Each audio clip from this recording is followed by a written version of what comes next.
Ha, there it is. Synced in just like I wanted to be, going live right here on YouTube. Justin R. Harris, breaking in the business aptitude side of my playlist. You guys know that I bring the other channel, okay? And for this channel, it is strictly business.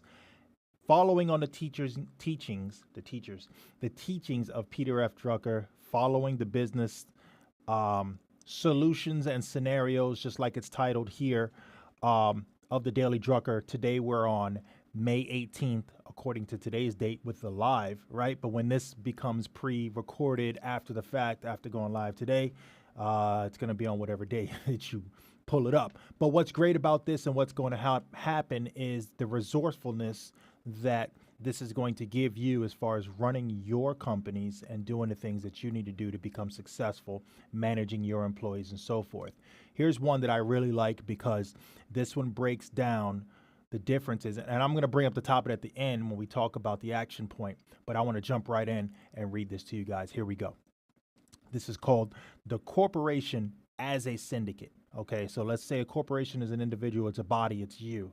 A corporation is identified as such whenever you go and you launch a company of your own, right? You have LLCs and you have a corporation. A corporation is identified in court as an individual.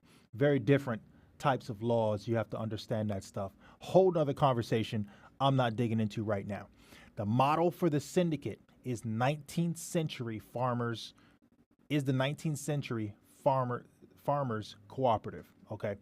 I wanted to make sure I said that properly. Okay, so here we go, without beating this up too much. The approaches at the GM and Toyota, however different, still take the traditional corporation as their point of departure. We talked about that yesterday. But there are also some new ideas that do away with the corporate model altogether. Here we go. One example is a syndicate being tested by several non-competing manufacturers in the European Union. Each of the constituent companies is medium-sized, family-owned, and owner-managed. Each is a leader in the narrow, highly engineered product line. Each is heavily export-dependent. The individual companies intend to remain independent and to continue to design their products separately. Okay, here we go. They will also continue to make them in their own plants for their main markets and to sell them in these markets. But for other markets, and especially for emerging or less developed countries, the syndicate will arrange for the marketing of products either in syndicate-owned plants producing for several of the members or by local contract manufacturers.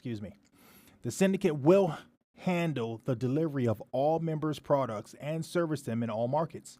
Each member will own a share of the syndicate, and the syndicate will, in turn, own a small share of each member's capital.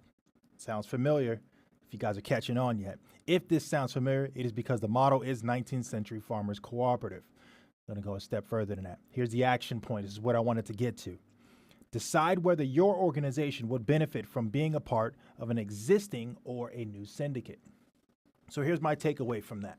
Okay, so my comparison would be like that of launching your own brand, coming up with this amazing concept and launching your own brand, or purchasing a franchise and following their model, going off of exactly what they have, and you take a piece of everything you do. That's how I compared it, and I think it's amazing, this breakdown right here. Tell me your thoughts. Great information here. Great way to think about something that you're bringing out that's a product that already exists, maybe with someone else, but you have a way of doing it better. Hey, listen, they didn't stop when McDonald's came out, when they started Burger King and Wendy's, so forth, right? That's the game. Business is competition. Thank you guys for tuning in.